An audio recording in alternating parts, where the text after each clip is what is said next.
Welcome to today's conversation. I've talked to a lot of people throughout the years and discovered there's a lot of different people with unique approaches to business, and they do things differently. One person I have been in contact with and had conversation with is Maredith Roberts. She's the Business Development Director at Encore Search Partners, LLC in Texas. And I wanted to have her on today to talk about what she does differently in her approach to recruiting. Thanks for joining, Meredith. It is my pleasure. Very excited to talk to you again, Phil. So I ran across you on LinkedIn. You are a prolific poster and producer of content, very good content, not just cat videos or what I had for dinner or that sort of thing, but you're really out there pushing, trying to educate and provide valuable information. I'm kind of curious, what's your background and your path in terms of recruiting and now being a business development lead for a recruiting agency? Yeah, so my path is very different than most in this space. I started my very early career off in the service industry. I think a lot of us have spent time there, but it led me to work at one of the large sports stadiums with my time split between recruiting and actually staffing the part-time seasonal employees, but then also running their nonprofit program because I'd spent a lot of time in the nonprofit sector. I still spend a lot of time in that sector. Mhm. And after a year of this fantastic operation, very fast-paced role, I worked myself out of a job. And so I went agency side and I went to work for a very large um, staffing firm. And I did contract at that time in the legal space and loved it. I kind of thought that once I finished my degree, I was going to be an attorney. It quickly taught me that I do not need to be an attorney. And so, most folks start on the on the agency side and then go internal. And I did things backwards. And I love this industry. It's extremely fast paced. I prefer the direct hire side, which is where I sit now. And I've been here at Encore for about 3 years. I joined our legal team when it was fairly new, but we are the largest privately held executive recruiting firm in Houston. It's a group of about 40 headhunters, and they're relentless and dogged and extremely good at what they do. And it's been really remarkable to watch the success of this boutique recruiting firm grow over the last 3 years. And I just don't see us slowing down. So did things a little backwards, got me where I'm supposed to be. I'll be here forever.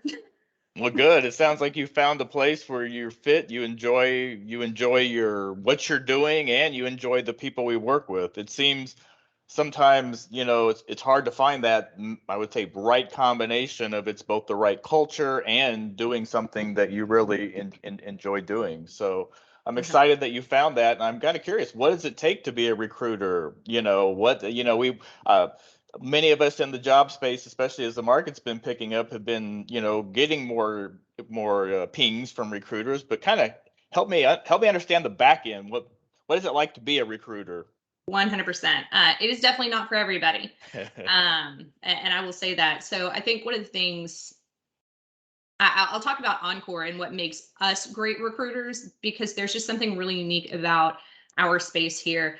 Our CEO, Jeremy Jensen, is incredibly talented at identifying talent. Our president, Scott Kelly, is one of the most emotionally intelligent human beings on the face of the earth. He helps us all grow professionally and personally every single day. And it's a really diverse group of recruiters.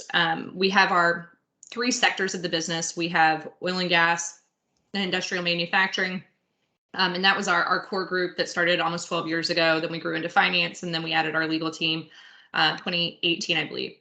And the common thread is our core values. And so there are 6 core values here at Encore Search Partners that they hire when people embody these values. They train to these values. And unfortunately, if people don't hold on to these values, that's usually what's going to lead to somebody leaving our group as well. And it's excellence, resilience, being grateful, being coachable, being meticulous, and then being competitive.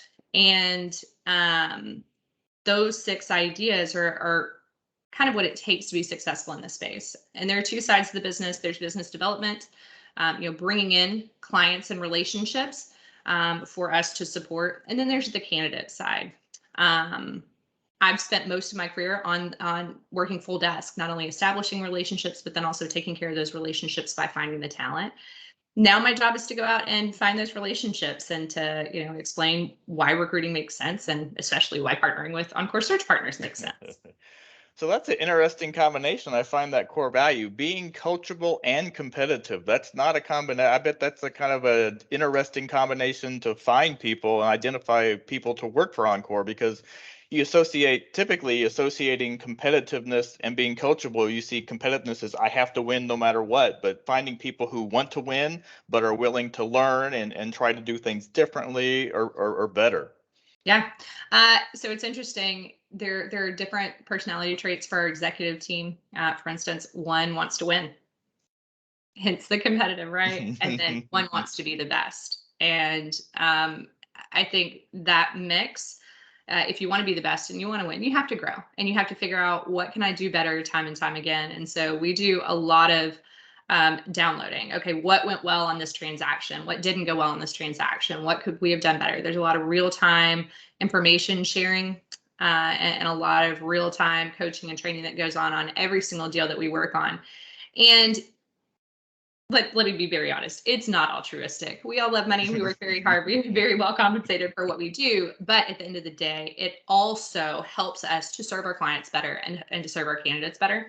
And so it affects the group, the three sides of this transaction, all pretty unilaterally. The three sides being the person being hired, you as the placement, and the company who's ultimately wants to obviously find the best talent. Absolutely. We are always looking for that triple win. One thing I found very interesting in terms of, you talk about coaching, does coaching go both ways? I mean, do you find that the people who are, say, the leaders in the organization, are they willing to learn from people who maybe don't have as much of experience in certain areas? 100%. Wow. And it's interesting that you bring that up. Feedback goes both ways in our organization. We meet once a quarter to talk about where we've been and where we're going, to align our goals and to make sure that everybody on the bus knows exactly where that bus is headed. And before we have those meetings, our leadership reaches out and they ask questions, they ask for feedback, and almost all of our changes internally have come directly from that feedback. So they are very apt to listening to feedback. And then we also have weekly one-on-one meetings where we discuss, what's going on? Are you hitting your KPIs? If not, how can we get you there? And that's where, the coaching and the core values come back in. But if there's an issue, we can talk about it in that situation, or we can it's a very open door policy, which I also find really remarkable. It's not something I've experienced in a corporate setting before. I don't know that I've ever felt empowered to go to one of my bosses and go, I don't like this thing. Like, how can we change this? And then listen, and then it be acted upon. So yeah, it's interesting. It's fascinating. I was going through some of your posts, and Jeremy was on a podcast a while back, and he was talking about going in front of the organization at one point and reading all the complaints people had. And I found that fascinating. I'm like, wow, that takes a lot of guts from a CEO to just come up and say, okay, here's the good stuff people said about me, and here's the bad things, or negative things, or And I thought, wow, that takes real courage to be honest, transparent in terms of, okay, here's what you've told me that I need to work on, and not feel like that's something that must be hidden, or there's no shame in that. It's all about building the best organization, and from the top, it seems like he's been willing to like I say, take feedback from everyone in the organization on himself. 100%. I think, we talk a lot about resilience.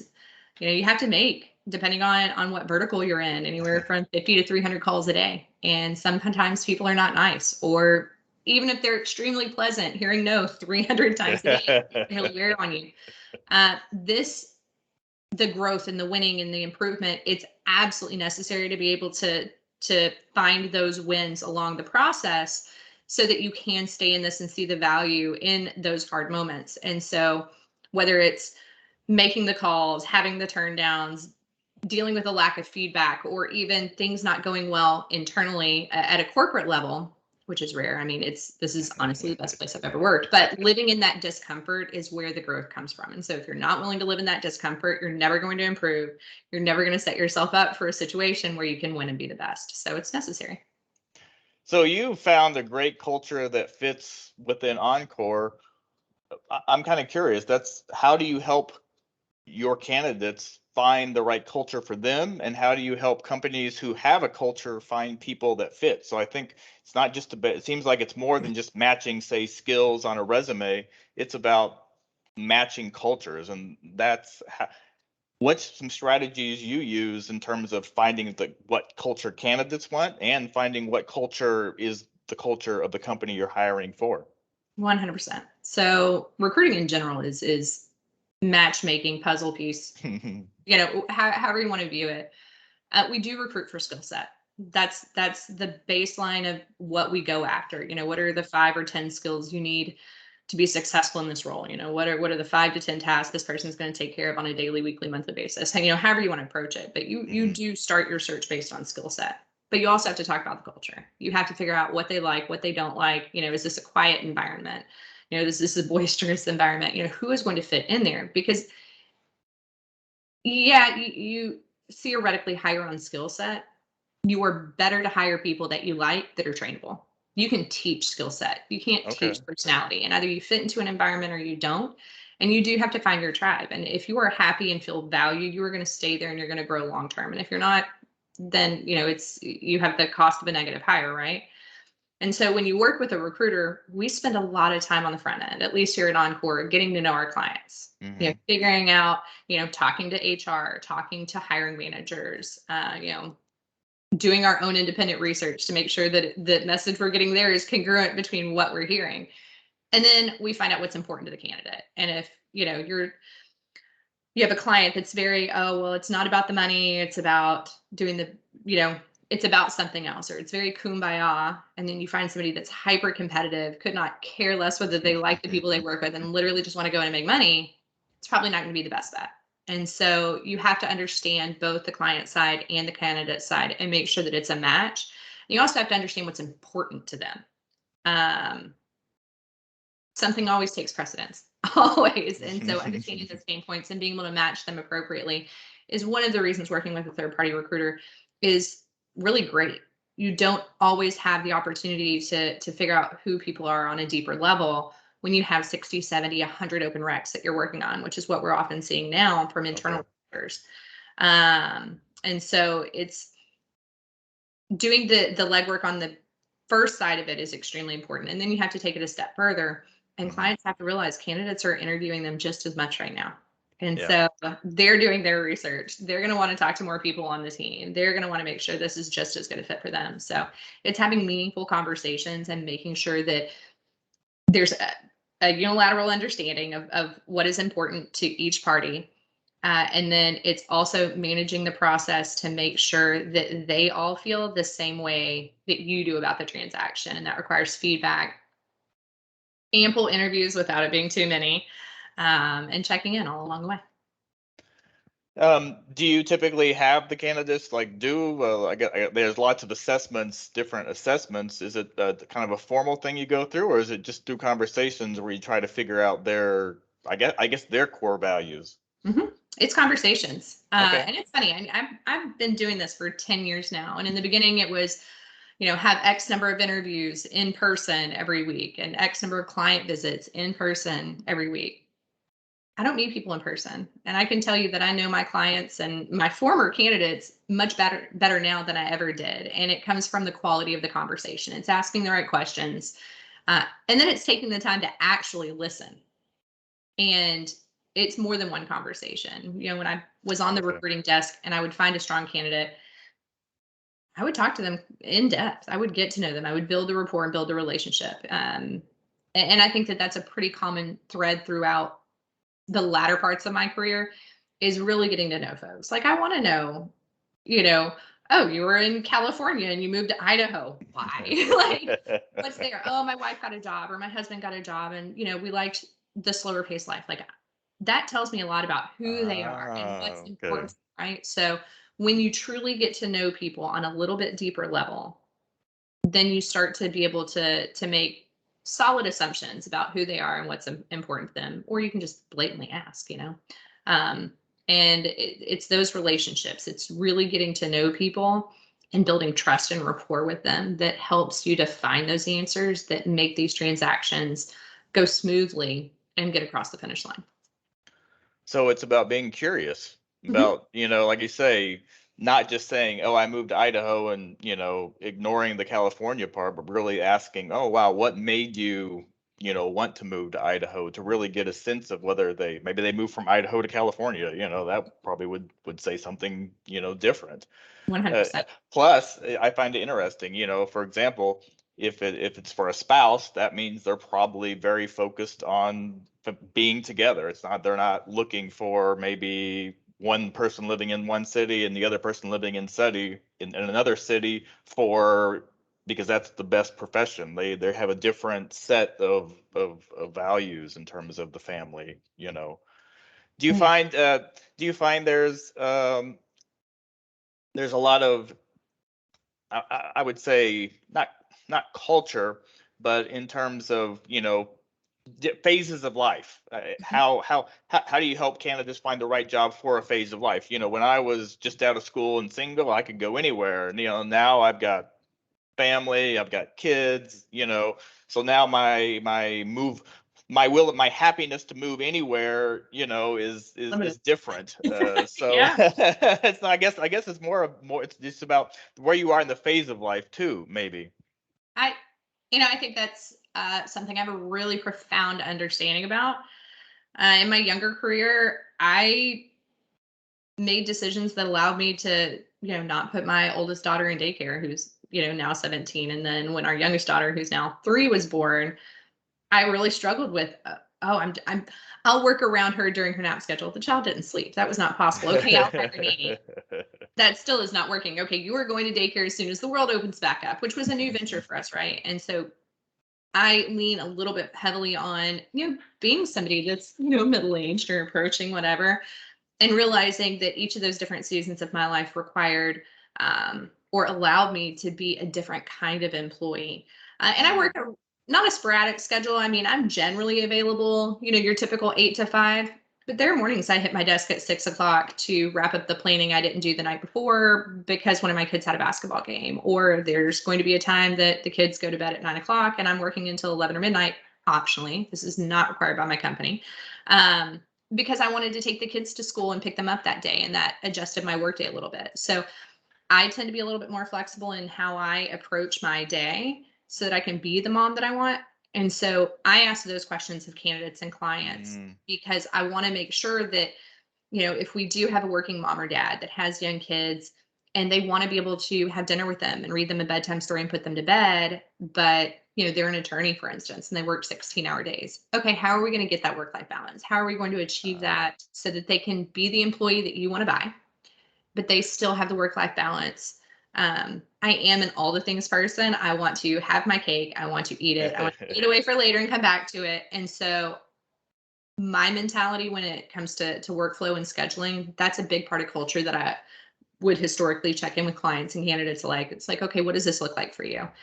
And then it also leads you to other conversations about, okay, you're in a different season of life. Oh, well, my husband's a doctor. Oh, he's a plastic surgeon. He makes an incredible amount of money every year. Money might not be their determining factor, right? okay. So when you talk to folks and you get to know them, you find out what really is important, and that helps you to put people in places that some other recruiter, internal or external, may have never thought to put them, because you know them and you know what's important to them. And they trust you enough to tell you that, right? There's that side of it as well. Yeah. Yes. Interesting. That's fascinating in terms of it's that's one thing that for me culture is very important, and I want to love the team and be behind the team and feel like I'll get their back, and I want them to be at a place where I feel like they've got my back. Because you always have deadlines, you always have pressure, Mhm. you always have things that have to get done now, and so knowing that, okay, if I have a kid sick and I still have something, I know somebody will help out. Mhm. And on the same token, I know that if I've got some flexibility and they're in a crunch, that I will say, okay, sorry, I don't like to work late nights all this, for a week, or but if I have somebody, we're all invested in each other's success.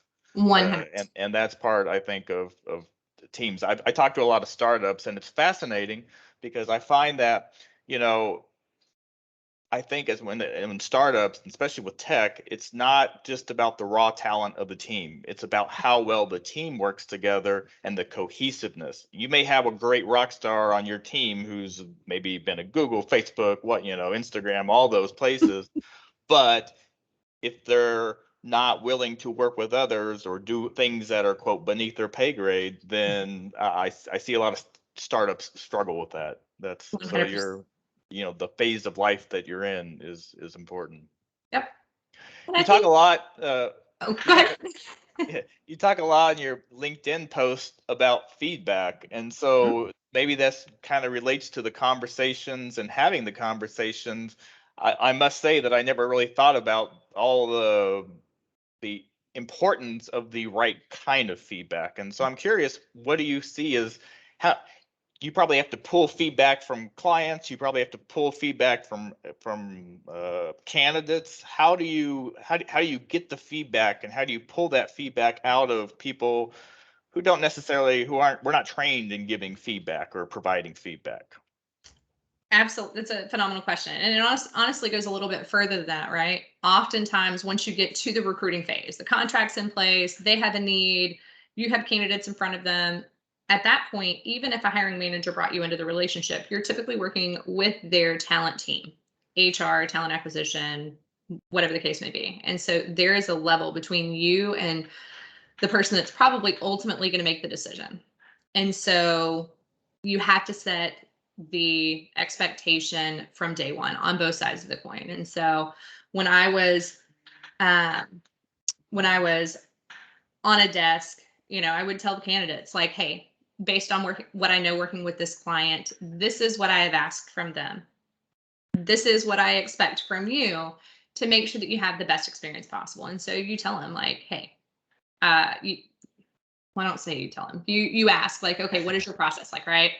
And if it's in line with your general needs, hey, you'll send the resumes to me. I'll send it off to the hiring manager. It takes 3 to 5 days to get feedback. Okay, well, what does feedback look like for you guys? Is it a pass fail? Are they going to Mhm. tell me, hey, I like this person, but I really would like them to have a degree in this area instead of this area, or they can't have worked at this previous employer due to some internal nonsense, whatever. If they're like, it's a pass fail, you have to tell them this is going to be problematic and this is why. And if you're at the submission level, like sending candidates in and they're coming back and they're like, it's a pass, you as a recruiter, internal or external, cannot adjust the search. And then you're just going to be spinning your wheels. There's clearly some sort of disconnect if you're getting candidates passed on time and time again, and you have to be able to adjust. And if you don't have feedback to adjust, that job's good as dead, right? You may get lucky and find the right candidate, but you don't know how to adjust to get them the right people so that you can move through the process.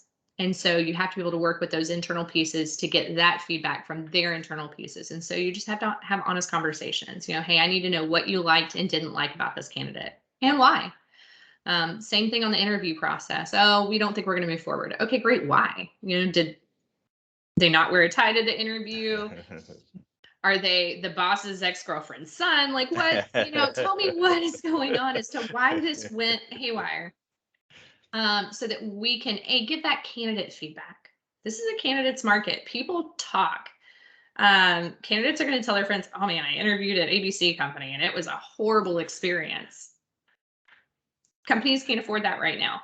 And candidates being ghosted is not okay in present time. Yes, we work for the clients that pay the fee on the invoice at the end of the day, but our candidates are a commodity. And so there is a special care and level of respect that they deserve as well. And so it's setting the expectation with both sides of the coin, like, hey, this is what I'm going to give you.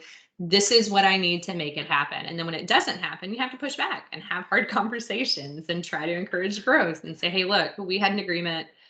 We expected feedback in 3 to 5 days. Oh, well, John's wife is sick. Okay, great. That's actionable information I can take back to the candidate. And they're like, oh, John's busy. John's going to Okay. be busy until we get this taken care of. So we need to get that feedback. So it's having the hard conversations, it's digging in, it's setting the expectation from the word go, and then holding them accountable when it doesn't happen. Okay, so getting it really, I like that, because you're right. Normally you just don't hear anything. It's like a black hole, can be a black hole, and so Yeah. I know I've hired people and thought they were good, wanted to talk to them more, and then there was little response, and I never even thought maybe to ask. I must say I tended to get annoyed and was like, okay, well, forget it. I never Mhm. really thought to say, hey, is there something going on? That's a good takeaway for me. Yeah. To don't be afraid to reach out through the recruiter, or corporate recruiter, to say, hey, is there something, or yeah, just to check in, Yeah. because I don't do that. So yeah, asking for the feedback Hmm. in terms of from the company. Uh, do you have what's the what I work for a large company, we have an internal, I'm curious, what's the difference? You've kind of done both. What's the differences in an internal recruiting agency, say, within a company, and say an external? Are there lots of similarities? Is it a lot different in terms of, I mean, we're all people, so but I've never, I've always worked with internally, like, okay, I need this person to do this for me, for my team, and then I've worked with them, but I've never actually worked with an external recruiting agency. So what could I expect, maybe in working with Encore, that maybe I would not normally even think about with an internal talent group? Yep. So that is a phenomenal question. And I find myself, the more I'm in recruiting, that my favorite answer is it depends. So there are a ton of similarities. The idea that we all go out and we find qualified talent to put in positions and elicit an offer, 100% congruent across all fronts. Mhm. The rest of it then depends on who you choose as your third party partner, right? The larger institutions that I've worked in really do emulate the same internal policies and procedures and habits about going and finding talent. It's called post and pray. um, Post and there's pray. Wow, post and you pray, explained right? that. There's there's name recognition, right? Where you work, the larger institutions I've worked, people know those names nationally, internationally. And so there's name recognition. You can post a rec, a job description on a portal, and people will apply to it, qualified or not. But you have talent flow come in that way. And then you glean the applicants. If they're good, you send them off. If not, the rec just sits open and you move on to the next one. And when you're doing high volume, internal, external, that's really the bandwidth that you have. Okay. Um, I mean, one person reasonably can actively recruit and not post and pray, but I mean, actively go out and headhunt for talent on. I mean, I've handled between 15 and 30.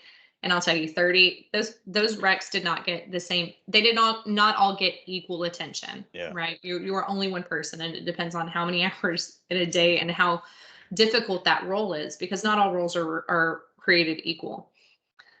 When you partner with an aggressive, very niche recruiting firm like Encore, you're going to have different results. We tend to fill a very high level or a high number of the recs that we take on for a couple of reasons. A, we don't work on jobs we don't think we can fill. Okay. B, we tend to be very selective when we take on opportunities. Folks, we only work on direct hire opportunities. We only work in those three verticals. We only work on roles where folks make $100,000 a year or more. And then things tend to loosen up a little bit. We're very good at working in odd geographies. We're very good at working on very technical roles that people have not had great success in. And it has to come with our process. We have our onboarding process is very specific. We know exactly how to get the information that we need to determine if this is a role that we are proficient in and can handle. And then we go to work and we build out our candidate lists. We our recruiters, depending on their specific proficiency, we have folks that are really specialized in certain areas within each of those bubbles, and so it goes to the right recruiter. They then create their list, and we build out a pretty narrow list, say between 50 and a couple of hundred folks, depending on the geography and the specific role. And then our people go to work. They don't post and pray. We do have some roles posted in certain places because, advertising and being in the public eye is important. But that's not our main methodology of finding folks. Our recruiters literally go out and they will hunt you down, and they will call you. They will send you a LinkedIn mail. They will email you. They will text you. They will send a carrier pigeon, whatever they have to do. But those people on those lists are going to know that ABC client is hiring for this specific role. And we get a yes or no. And because of that, they're highly qualified candidates. We have a very high interview to submission ratio, and we also have a very high close rate. So when internal recruiting partners are phenomenal, they 100% have their place, but their place is to leverage name recognition to get opportunities filled as quick as possible. But for those opportunities that require a higher level of technical acumen, that are in a geography that you might not have as strong a name recognition, where somebody internally is leaving and it does not need to be publicized, or somebody doesn't know that they're leaving and it doesn't need to be publicized. Those opportunities are ones that companies 100% need to be partnering with very qualified third-party recruiters on, because the cost of those roles going unfilled 100% impact bottom line. And so it depends on, there are consistencies, right? We are all trying to fill roles, but there are certain places where a strong third-party recruiter is going to come in clutch every single time. Okay. Excellent. There's a lot of, especially with we're in what we call the Great Resignation, and there's a lot of people looking to maybe do something differently. Mm-hmm. So, my term that I use is pivoting. How do you maybe a candidate comes to you and says, I've done, I don't know, programming, but now I want to do business development, or maybe I'm in the geologist and I want to do machine learning or data science. How do you work to find, I guess, maybe a skill set, or find how to accentuate what they've done in one role to prepare them, or to present them for another type of role within, say, a different organization? Yep. So pivoting in general is hard. And a lot of that has to do with the idea or how recruiting has just come to be. Folks are trained to look for 3 to 5 proficiencies, a certain number of years, a certain level of education, and they really want it painted out in black and white on that resume or the LinkedIn profile, depending on whether where you get your talent from. And so pivoting is hard. Pivoting through a recruiter is infinitely harder. And the reason being, and I think that a lot of folks miss this fact, is we get paid handsomely for what we do because we are very good, and we are able to positively impact the bottom line, even though there's a fee associated with our service, because we do get roles filled. Mm-hmm. So when people come to us, often there's not a lot of creativity in how they're willing to go about that role. The better the relationship, of course, the more you can help people pivot. We've had conversations with clients here recently on our oil and gas and industrial manufacturing team, where there was a tough role. Even we weren't quite getting the quantity of talent we were looking for to get qualified candidates over. And so we had an honest conversation with them. We're like, look, you were looking for A, B, and C. You know what? These skill sets are in this tangential industry. Would you be open to seeing candidates from that space? And they went, what, that's a great idea. And so we were able to help folks pivot in that situation, but it took a very honest conversation and market metrics from experienced and qualified recruiters to be able to tell them, hey, look, you're going to have to pivot. We're going to have to be creative, but you have to earn that trust to make that happen. Often though, candidates, it's best to pivot on your own. When I was in the legal space and you'd have a litigator that wanted to practice corporate law, it would never happen. Not through. Oh, wow. Would not ever happen, because the way that comp is banded, and the legal space is such a niche space, and culture and how things go.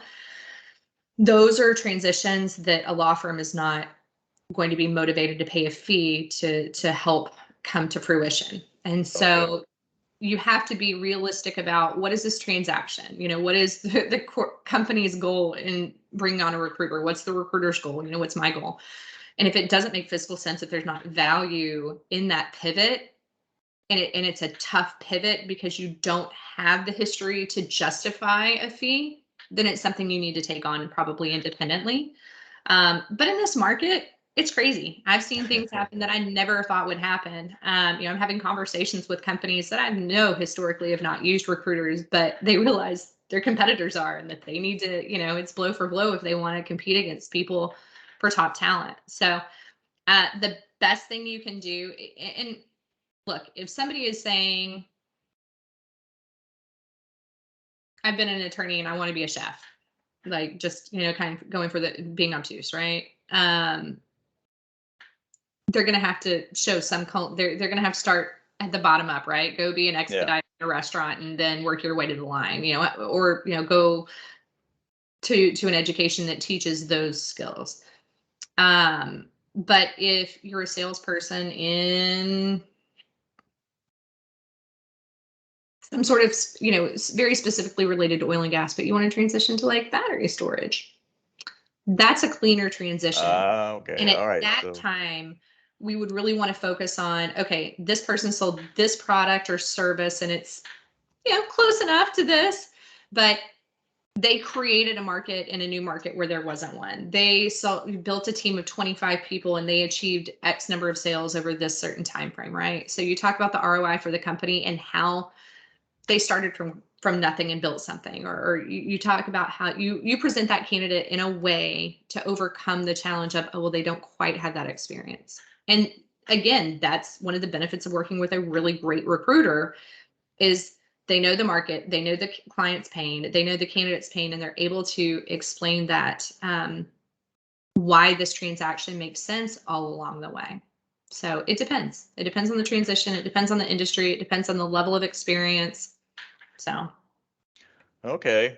That's interesting in terms of there's things that are more natural pivots that may not be directly obvious, but you can figure them out. But there's, like you say, going from a lawyer to a chef, yeah, you're gonna have to start from the bottom. So that's interesting. I hadn't really considered that in terms of the pivoting part. I know I've seen several people on LinkedIn, maybe, and they're typically oil and gas people who, because of the market, because of the downturn last year, they were really, how I have to do something different, Yep. and so kind of following kind of their journey and seeing how they've done it in terms of, but it's still a technical, so it's highlighting the technical part, not going from one artist to artist to engineer, something Yep. like that.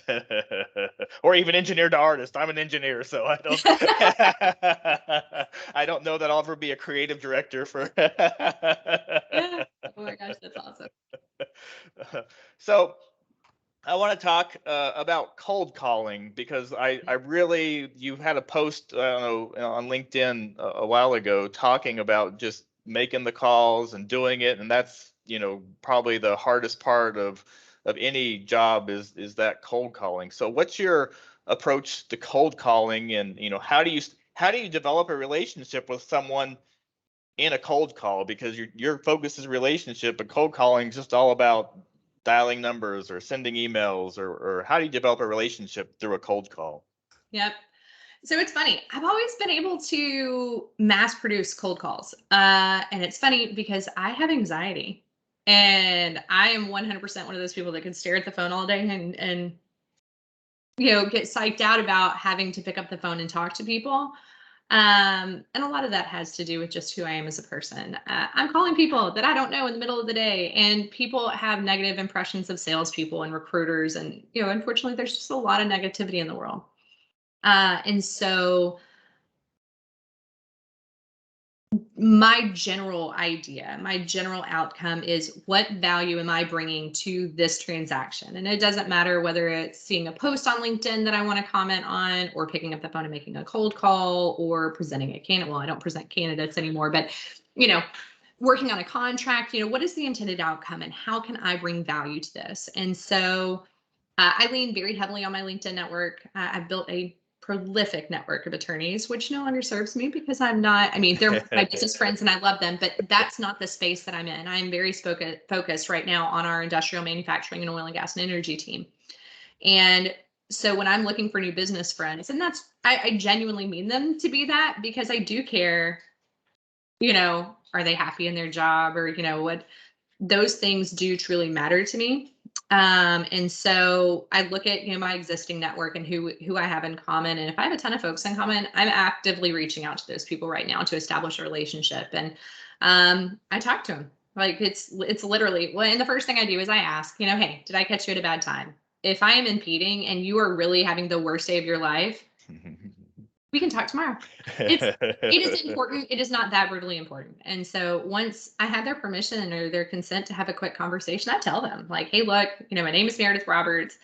I'm with Encore Search Partners. I'm the director of business development here, and I'm expanding my professional network, and I want to get to know you. And I do. That is my initial intent. And now, mind you, I might call you 27 times over a 2-month period to get to know you. But I also want to talk to them before I send them a LinkedIn request. I do genuinely want to build these relationships, because at the end of the day, people buy from people they know and they like. And if I have a genuinely established relationship, and more than just the let's connect and I'm going to send you a pitch, which I've never done. And even I even as a salesperson, I find that, abrasive. Um, Eventually, when they have a need, especially if I keep up the communication and foster the relationship, I'm going to be somebody that they consider. Not everybody has a need right now. Not everybody has the bandwidth to talk right now. And especially in this tight market where people are overworked and they're exhausted and burnt out. Like 2021 has been a year. So my focus is to really genuinely build that rapport and that relationship. And so I look for common bonds, right? It's like, oh my gosh, my kid just applied to LSU or just got into LSU, though I think she's going to go to Alabama. Like, oh, I went to U of H, or, you have a Great Dane in your profile picture. I had a Great Dane, because those are common bonds. Those are things that we can connect on and chat about and get to know one another about. And then, if they're open to talking about the position and what they do, great. I want to hear all about it. Like, I want to know what you like, what you don't like. What does your day-to-day look like? And we kind of go from there. So I approach every phone call, every LinkedIn mail, every post. It's very intentional. And so I spend a lot of time planning, and it's like, okay, well, why am I going to reach out to Phil today? Like, what value can I bring to him? Or how can I connect with this person to bring value? And sometimes you don't know what value they need until you ask them. And that takes rapport and, getting to know them. So I'm very intentional about the cold calls that I make, and about the cold reaches that I make. In that I want to establish a relationship, a professional relationship with this person to see how I can help them. It's interesting because there's, so many automation toolkits for, sending emails, LinkedIn now, obviously, because I get suspiciously similar requests from people in different areas. So I'm thinking, yeah, I don't think I think this is, pumping. And then, maybe you accept a LinkedIn, and then after 3 days you get something else, and then say that again. But it's all about them. What, how, not or what they can do, but it's not about. But very few people do like you do and ask, how can I help you, or what are you looking for, or are happy to basically demonstrate that their skills by helping you out, instead of it's all about, let's set up a free meeting and I'll tell you this and this and this. And it's like, well, I or used to be lunch, now it's something else. But it's like, I my time's valuable. I don't have lunch is fine, or whatever, but help me help make my life easier. And if you start doing that from the beginning, that increases my, wow, she's actually looking, and before she's even talked to me, she's looked at me and thought of something. And you're right, maybe it's not exactly what I'm looking for, but the fact that you took the time to look at something and comment specifically about something made me realize, hey, she didn't just download the latest list of people and blast out the same request or ping to that group. My my email is somehow on the Wood website, and so I get people wanting to sell me animation. I get people wanting to sell me education, and I'm in digital and technology. I'm specifically blockchain and those type of things. And it's frustrating when I get these people. We'll do animation. I'm like, all you did was download a list of people from big companies and didn't even take the time to see whether I was actually doing animation or Yeah. or anything else. So I found that really refreshing when we started talking in terms of you're doing it differently. And I want to make sure people are aware that there is a lot. It's not the easy button, but Mhm. there's a lot of value, and you set yourself at a much different level by not just using the easy button for something that you're good at. I may need the easy button for some things. For graphic design, I definitely need an easy button. I can do Excel, but don't I can't make something look beautiful. But again, you did that, and so that is an area where I really want to. My goal through this conversation is to let people know it's not about, I don't think many companies teach that, and I don't think many organizations really highlight that enough, and you do. And so I want people to see that working with there aren't just I call them the pump and dump type Yep. recruitment, where we have this role and they may or may not really relate to me. So if they don't relate to me, I'm like, you clearly didn't even look at my LinkedIn profile before offering me this, and it doesn't have to be done that way. Yeah, 100%. And yeah, I mean, I've been a full desk recruiter for going on 10 years. Mm-hmm. And honestly, with attorneys who bill by the minute, right? Like their time Yes. is very, very valuable. So for a lot of people, they're like, oh, she was a legal recruiter. What does she know about oil and gas and industrial manufacturing?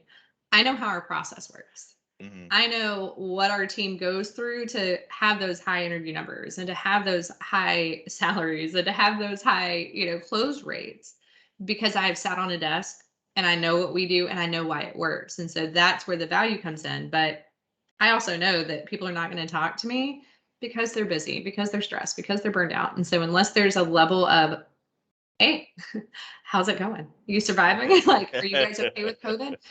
And building that rapport and getting them to talk to me, like, don't get me wrong, I'm going to pitch you. If we have a conversation, unless I specifically say no, I won't pitch you now, but I will pitch you in 2 weeks. If we have a conversation, it goes well, I'm 100% going to tell Encore Search Partners and what we do and how awesome we are, because I love this company and I want the world to know how great we are. And I want every organization to use us because I know that we will do good things for them.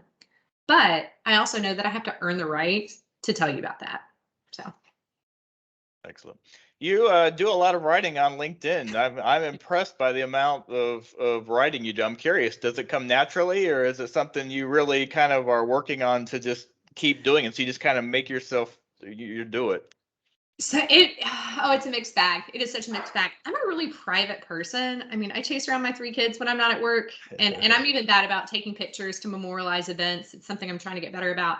I'm an excellent writer. I journal all the time, but I'm Mm. a very creative writer. The technical thing has one of the reasons I don't need to be an attorney, right? I do enjoy writing, but overcoming the anxiety behind it of, oh gosh, what do I need to post about this week? Am I bragging too much about our success? Am I coming across too aggressive? Am I telling people what to do? That kind of stuff is very, very difficult because I am a positive person. I try to be an uplifting person. I want to deliver a message that again has value, but I also want people to know what we do here and how we can help them. And so overcoming all those things or mixing all those things to come up with a professional, cohesive message that is impactful 5 days a week can be a little challenging. But I feel like it's one of those situations that, again, if you sit in the discomfort, it's going to cause you to grow. And so it actually has been a very pivotal portion of this new role here at Encore because it has forced me out of my comfort zone. It has forced me to think about things in a little bit different way. And then the upside is that I do get to write creatively, and when I am able to put together a really cohesive post that flows well and it feels good when I read it out loud. I'm like, yeah, that's good. That's a good way to start my Monday morning. So, and then I do the external validation because I've not really been a social media person. So getting the likes and the comments, like that has actually been really cool as well. So yeah, it's been an interesting part of the journey for sure. Yeah, especially transitioning like I say, from recruiting to helping working to help companies take advantage of the different what you do differently at Encore. So what would you say as final thought? What would you say to a company who's kind of on the fence on terms of maybe they're growing and now they can't do all their hiring themselves, or maybe they're wanting to do a specialized company but they've never used a recruiter before? What would you say to help them feel, get over that hurdle in terms of, yes, we need to come use a recruiter, try it out, and hopefully so we can continue growing, because that's the ultimate goal. Yep. So I think everybody should be challenging their beliefs coming into 2022. I think Okay. I think candidates that are like, I'm at the top level of the industry. I don't need to use a recruiter. I bet you do. For companies, they're like, oh, I have such great name recognition. I guarantee you've had a role that's been open for 60 plus days that you've had zero candidate flow on. And so I would challenge people to do things differently. What I've seen a lot of is, oh, I have 5 roles I could give you right now, but our fee is X percent and we can't come off of that. Why? You need to challenge your thinking. And if a role is open, it is costing you money because you're paying a recruiter internally to work on it. Somebody else is having to do the work or it's going undone. Sales are not happening. You are negatively affecting your current talent because either the work is not getting done and slowing down their project, or they're having to compensate for it. There's a cost.